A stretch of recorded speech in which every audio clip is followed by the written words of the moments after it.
Hello and welcome to the Fighting Spirit Podcast. As always, I'm Jason and I'm here to bring you the fight picks finally once again for UFC 246, where the notorious Conor McGregor will be taking on Donald Cowboy Cerrone in what will be an amazing night of fights to kick off 2020.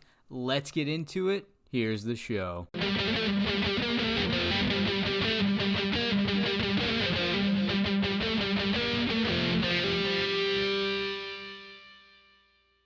All right, in the main event, you don't need to hear from me. You've probably heard it all over the internet. You're probably chomping at the bit to see it yourself. And it's going to be the notorious Conor McGregor taking on Donald Cowboy Cerrone. Okay, in this one, I'm just honestly going to cut right to the chase. I think that Conor gets it done. I think he picks up a W, and I think he does it via stoppage. Now, that's going to be round 1 or 2. I'm not going to call the exact round, but I think he's going to be able to stop Donald Cerrone. Let me put a caveat in that, though. Let's just take it back for a second. The big question coming into this fight, and nothing against Cerrone, but I think we kind of know what kind of fighter he is, even though he's lost a couple of his last ones to Ferguson and Gaethje. But with Conor, what Conor are we going to get? I've been saying this on the internet and social media when I've talked about the fight. Are we going to get the Conor from 2016 where he went on a run and beat Eddie Alvarez and became the first champ? Are we going to get that guy who put on one of the most spectacular UFC performances that we've ever seen in the octagon, let alone the fact that all the pressure was on him to perform in Madison Square Garden for the first event in New York City? Like, all that aside, are we going to get that Conor? Does that Conor still exist 4 years on? Well, it won't be 4 years to the day, but 3 years plus on, right?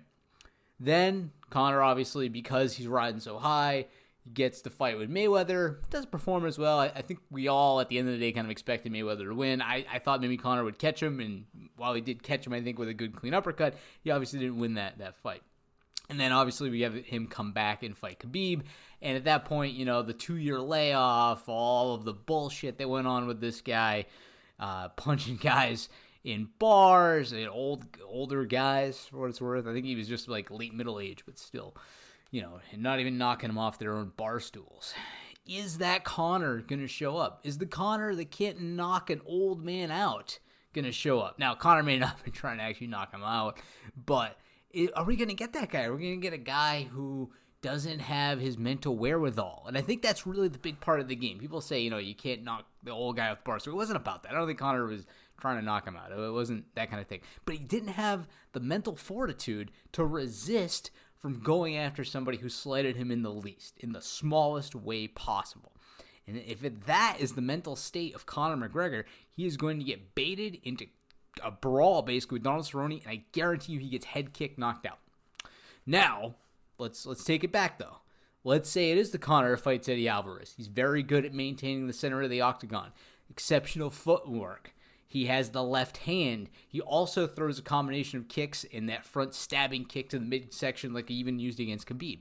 That Conor shows up, I think that Conor can beat Cowboy. I think he can beat him in dramatic, stellar fashion. I think there's a reason why Vegas has him so heavily favored, and I don't think it's just because of his name.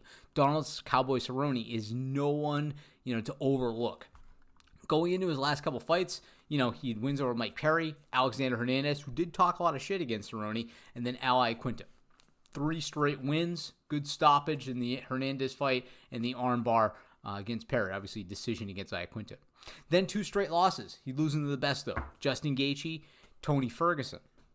Now, where does that leave Cowboy? Well, I would, for me personally, I think Cowboy's kind of hit the end of his second run or third run, however many runs this guy's been on in his career. And I think he is on the decline, and I think Conor can take advantage of that and make a little stamp at 170 or even go back down to 155 like he, I think, intends to do. So even though Cowboy is formidable, he always is going to be up until he finally does hang it up, I think that Conor gets the better of him here. I think that Conor is going to be a quick starter. I think he's going to go out, look for an early finish, and I think that Cerrone, he takes a second to get going, and I think he's already going to be lit up with the left hand by the time he gets to the point where he wants to be. Think about the RDA fight. Remember how RDA put the pressure on him so early, and Cowboy just didn't react well to the situation. He needed to get a moment to gather himself. It's like he needs shit talking. He needs some kind of aggression to go into a fight to make it a fight, whether it be the actions inside or outside the octagon. We saw this with Alexander Hernandez, right? Hernandez showed him no respect, said he was going to retire Cowboy, and Cowboy, what did he do? He was like, all right, yeah, retire my ass. And then he showed up, beat the effing crap out of him. Conor's taken the tact of like a Tony or even a Gaethje, not talking a lot of crap about Cowboy, coming in with a lot of respect, and I think that doesn't do well for Cowboy. I think Cowboy needs to kind of hate the guy inside the octagon in order to find his mojo at the start of the bell. And I don't think Conor's giving him any fuel to that fire. He's going to have to find it in the octagon, and I think it's honestly going to be a little too late. So I think that Conor is going to end up picking up a win here. And then what does that mean for Conor McGregor? Well, I think if Conor wins, we do probably get the Khabib Nurmagomedov Conor McGregor 2 fight. But I keep calling it. I called it with the Poirier Khabib card. I'm going to call it with the Tony card. And, hey, take it with a grain of salt. I think that Tony, and this isn't a number crunch, I think that Tony defeats Khabib and we get Conor Khabib 2 for no title. That's the only way I think this fight is really going to happen. As long as Khabib has the title, I think that in a lot of ways he is actually going to duck Conor. I don't think there's any reason not to fight him again unless he is concerned that he can make those adjustments to beat him. If you beat that man as bad as you think you did, you should be able to go out there and do it again in spectacular fashion again. Take him down, make him your bitch, call it a day. If you get a little bit of doubt in the back of your mind, maybe you don't do it again. And so I think there is an element of strategy in Khabib's game. It may not be fear, but just might be strategy to maintain legacy. Why give a guy a second shot at it? So anyways, that's where we stand on the main event. We are picking McGregor in that bout. All right, in a pretty good co-main event, we have a fight that was canceled a few months back. We're going to have Holly Holm take on Raquel Pennington in what should be a pretty good matchup here. So this one is, kind of a tough fight to call. Both of these fighters have not been looking their greatest really lately. We have Pennington coming off of the losses to Nunes, Durandamy. She did get a split decision win over Aldana, but it wasn't anything too impressive. And then obviously we go ahead and look at Holm. She does get a good win against Anderson, but can't do anything really against Nunes and gets knocked out very early on. So I think both fighters are in kind of a spot where they need to get a win here. I know Pennington did get the win in her last fight, but it's a split decision. It was a hard-fought fight, and it wasn't decisive. And I think that that's what we need here is a decisive victory. And the fighter that I believe is going to get that decisive victory is Holly Holm. So while Holly Holm may not be in Amanda Nunes, and she may not have quite the same power, right? We've seen Pennington struggle against strikers like Nunes, right? And I think Holly Holm possesses that technical aptitude to put it on Pennington. I think she's going to show her a lot of footwork. I think she's going to show her a lot of low and leg kicks, maybe even sneak up to the head on occasion, and just a really good combinations is going to keep Pennington off of her game and off balance. And I think that's going to be the key to Holly Holm getting a win here.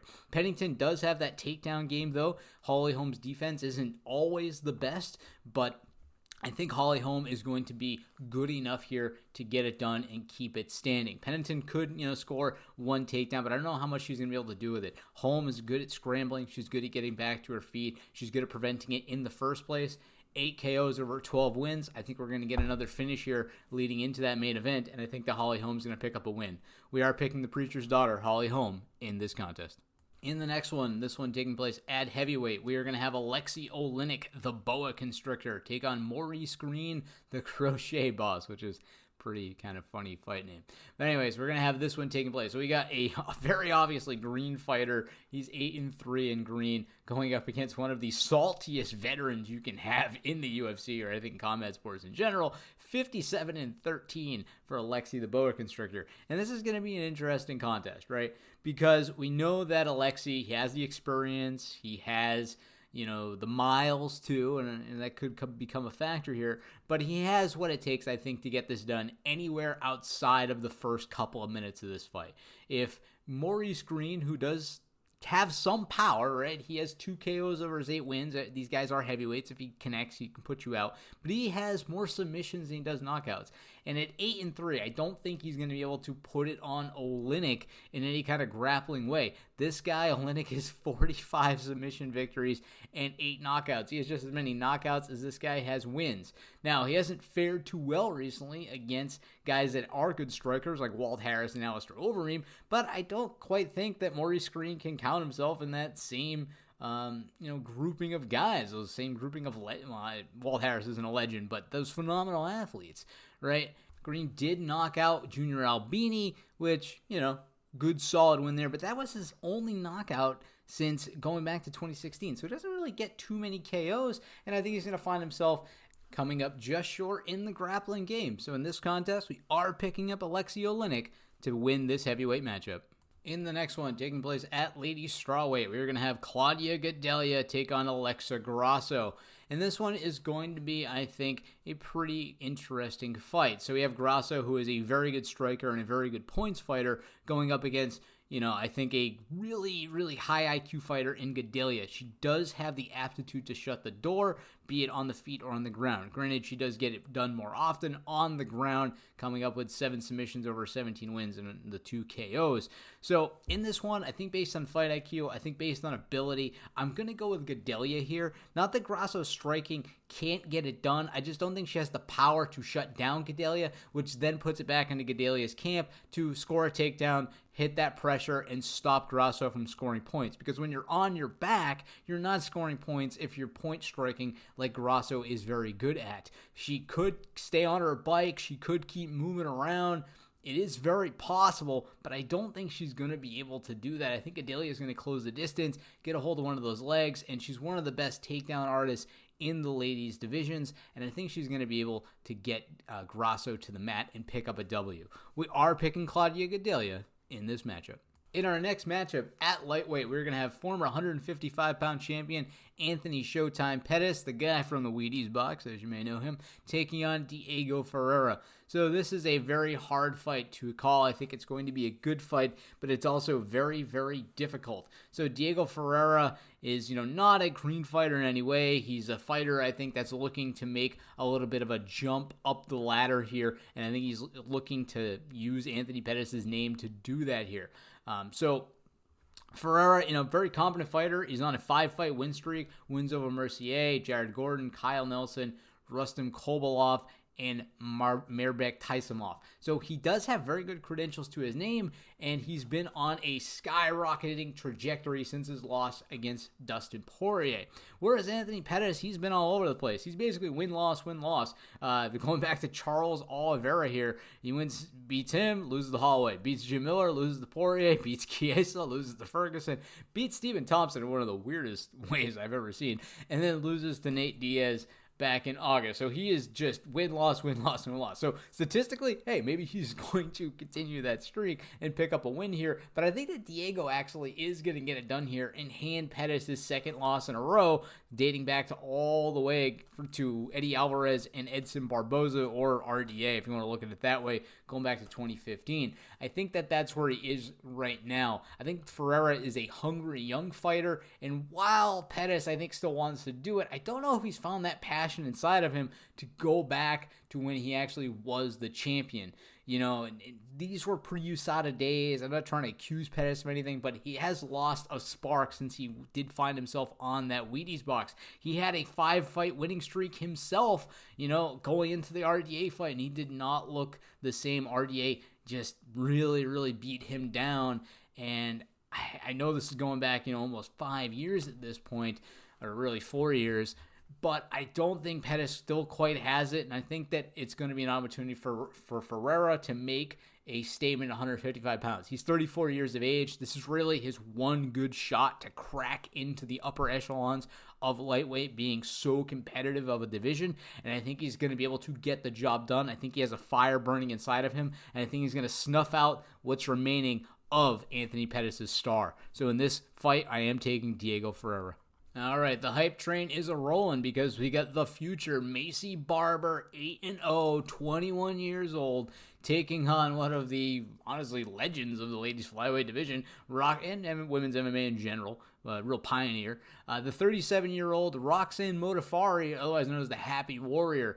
And I don't really really like Roxanne Modafferi. You know, I actually really like her as a person. She's like a fun general. I mean, she just like seems like a really nice woman if you see her on social media. But from a fight perspective, I don't like the way she fights. You know, she just looks a little more primitive than some of the other competitors out there. And I think Barber does look like the future right now. She's bringing, I think, a masculine style aggression to women's MMA that we haven't seen with, you know, a lot of fighters. There are some standouts, right? You know, Rousey, obviously Valentina Shevchenko, Nunes, like these guys are on, or ladies are on different levels. And I think Barber has shades of that, even though she's still developing. And I think she looks like that kind of competitor. Whereas when I look at Modafferi, I see somebody who's maybe a little too patient, a little too hesitant to engage, and just doesn't make it exciting. Now, it doesn't mean she couldn't be a good fighter because she's not exciting, but I don't think she does stand up or grappling to a high enough ability where she's ever really going to make a run. I think she's really just fighting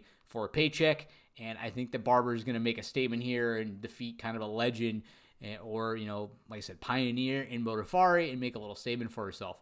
She has great wins over, I mean, she's undefeated. Jillian Robertson, J.J. Alger, Jana Seifers.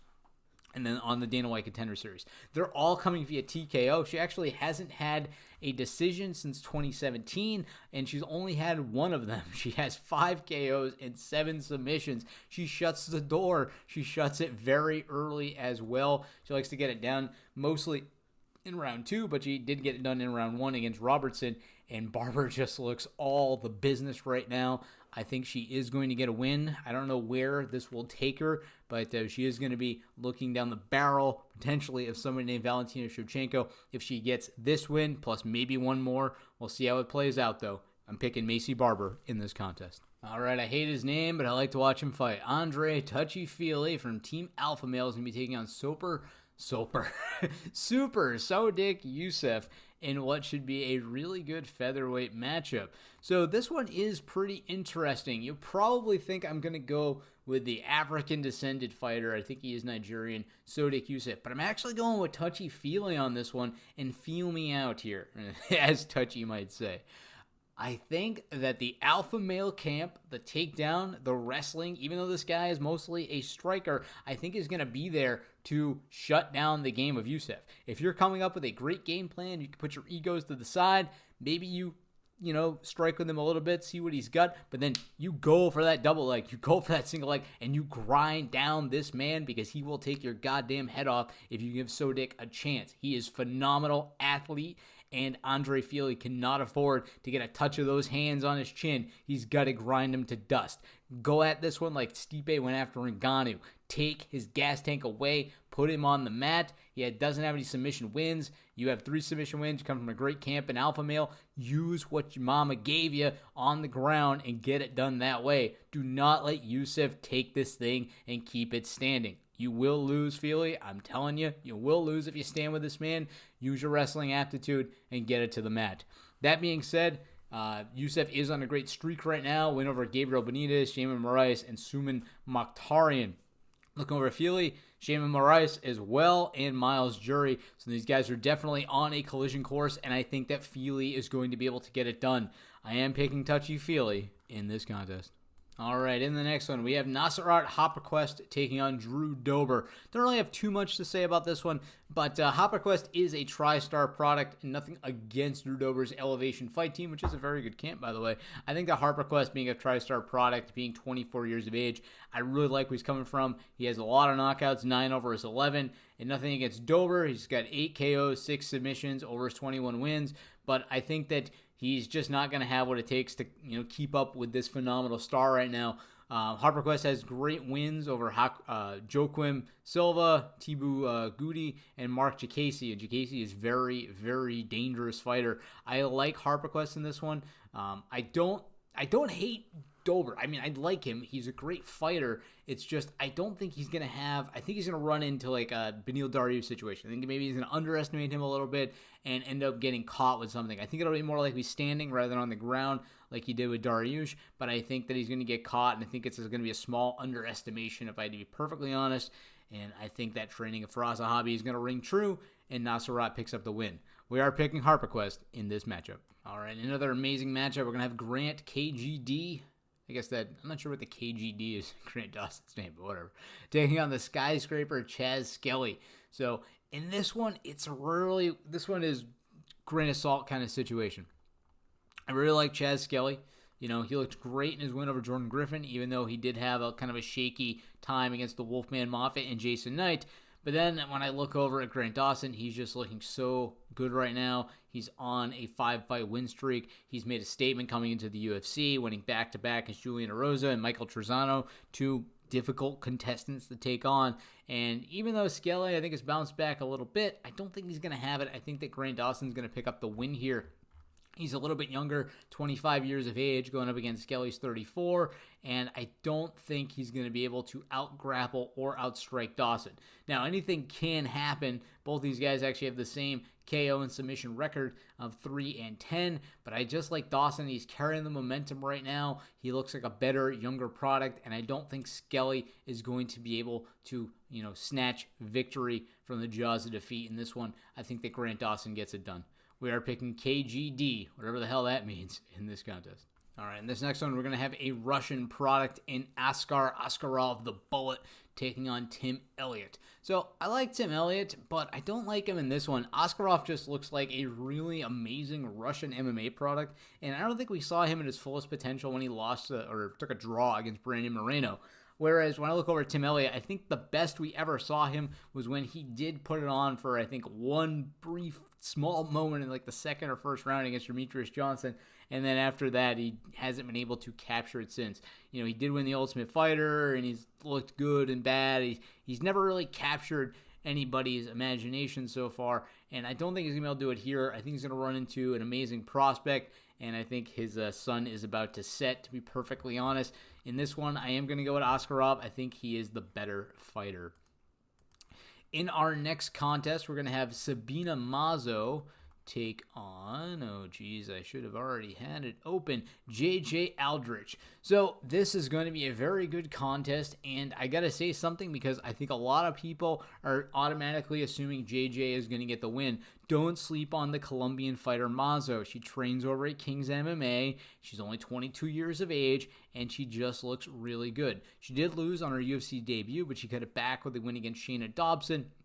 And even though we've seen good stuff out of JJ Aldrich so far, granted she did lose to Macie Barber, but who isn't these days?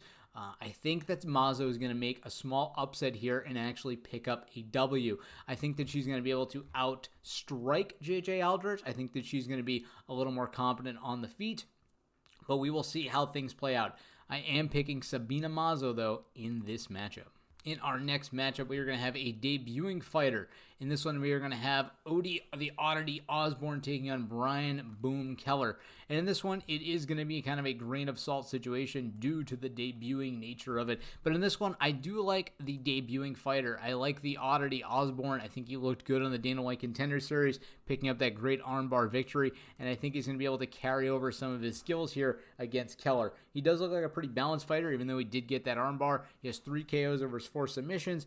And I think Keller, even though he's a good salty veteran, he's going to run into a new hungry product that is going to end up shutting the door on him. He's also on a 2-fight losing streak, losing to both Montel Jackson and John Lineker. He hasn't had a win since Renan Barão, but hey, who isn't beating Renan Barão these days for what it's worth? So in this matchup, I am going to go with the Otoz Osbourne to pick up a W. And then in our last contest of this very long podcast, we're going to have Justin Ledee taking on Alexa K. Moore. So in this one, it's going to be interesting. Again, we have debuters here. And finally, in our last contest, we have Justin Ledee taking on Alexa K. Moore. And K. Moore is the debuting fighter here, and I also think that he's going to be the victorious fighter as well. So Justin Ledee, he's on 2-fight losing streak. He fought some amazing talent, though, Rakic and Walker back-to-back, and has not been able to get a win since 2017. Now, did that rock his confidence? I don't know. We'll see how things play out. But I think that the strong style, this guy trains with Stipe, the strong style competitor in Alexa K. Moore is going to come out swinging. He's 5-0. He's going to pick up another knockout. He has 5 KOs over his no submissions. He's nothing but a knockout artist. And I think he puts Ledee on the mat a couple of times, or maybe one good shot puts him away. Either way, we're picking K. Moore in this contest. All right, let's go over them one more time. So in this UFC 246 contest. We're going to have McGregor, Holm, Oleinik, Gadelha, Ferrara, Barber, Feely, Harpaquest, Dawson, Askarov, Mazo, Osbourne, and Conor to round things out. All right, so this takes us to housekeeping, where actually we do have a couple of things to talk about from the Facebook page. We got a couple of new likes, some new subscribers, I'm hoping, and I promised I would read these answers to a few questions on the podcast. So the first one is going to be for Brett. Is anybody else upset that other than the main event, this card is complete dog shit? So I did actually respond to this one, and I don't think it's complete dog shit. The one that I like here is a dark horse fun fight is the Gadelha Grasso fight and Feely and Youssef. I think those are really, really good contests, and I don't think anybody will be disappointed. And then the next question, also by Brett, was, will Macie Barber ever be a champion? Well, that one is sort of interesting. I don't know, because there's a woman named Valentina Shevchenko that seems to dominate this division. So, I don't know. She's only 21, though. I think she's probably at least 10 years younger than Valentina, roughly, right? Close to. So she could definitely be a champion, but it's not in the cards right now. I think that she needs to develop more. And if they threw her at Valentina in the next, I don't know, year or so, I think she'd honestly get stuffed. They really should take it a little bit slower with her, I think, instead of throwing it right to the wolves. So we'll see how things play out, but I don't think she's going to be a champion in the next, if you ask me within the next 3 years, maybe, 3 years, I'm willing to go with that. She'll be 25 years old. All right, yeah. Oh, well, 24, still. I'm going with it. I think she'll be a champion in a few good years. In the next one, we had, what's your UFC 2020 dream fight? So Kurt wrote into the show, and this honestly is the right answer, even though there are no right answers. And that's going to be Tony versus Khabib. That's everybody's fight. It's probably the fight of the century at this point, 20 years on in. It's the most hyped fight I think the UFC has ever had due to all the cancellations. I think that it has to take place this time, even though we've said this many other times before. Has to take place, 5th time's the charm, and we'll see who the real 155-pound king is. Plus, I think that'll shake up that division pretty well. Right now, the way Khabib talks, he's like, I want big fights. I'm thinking about retiring. Wants to call it GSP. From a fan perspective, yes, you do get enough with big fights, but I don't know if they're the best fights, and I don't like the way the layoff for Khabib takes place. And I think that Tony would make a better champion solely because he would fight more often. I think Tony is willing to fight more, and I think he has a bigger drive to get those paydays than Khabib does. I think Khabib's just a little more well off in his situation than Tony is by comparison. And so I do hope that Tony wins. For other reasons as well. I really like Tony as a fighter. He really has been the underdog of the 155-pound division since he stepped onto the scene and won the Ultimate Fighter. I think a lot of people didn't really think that he was all he was cracked up to be until he kept that streak alive and going, and has recently beat some really, really big names like Cerrone and Pettis and such in his most recent outing. So he'll finally get to prove that he can do it against Khabib, and we'll see how that one ultimately plays out in April. So just fingers crossed that everything works out. So anyways, if you'd like to get in touch with the show, please write to us on Facebook. You can write us on email at fightingspiritpodcast@gmail.com. You also can go ahead and leave YouTube comments when I go ahead and post this. Also, like and subscribe if you haven't already. I do appreciate that. And yeah, so I am looking forward here to 2020. This one finally kicks off the year. I was starting to feel lazy. I didn't have anything going on for podcasts. I wanted to get something out. And there might be a liquor review coming out either before or after this one. As I'm capping this off, I'm thinking about recording one just to have a little extra content. Anyways, this is going out to you, and I'm wishing everybody a happy 2020. But until I speak with you again on the retrospective, happy fight picking.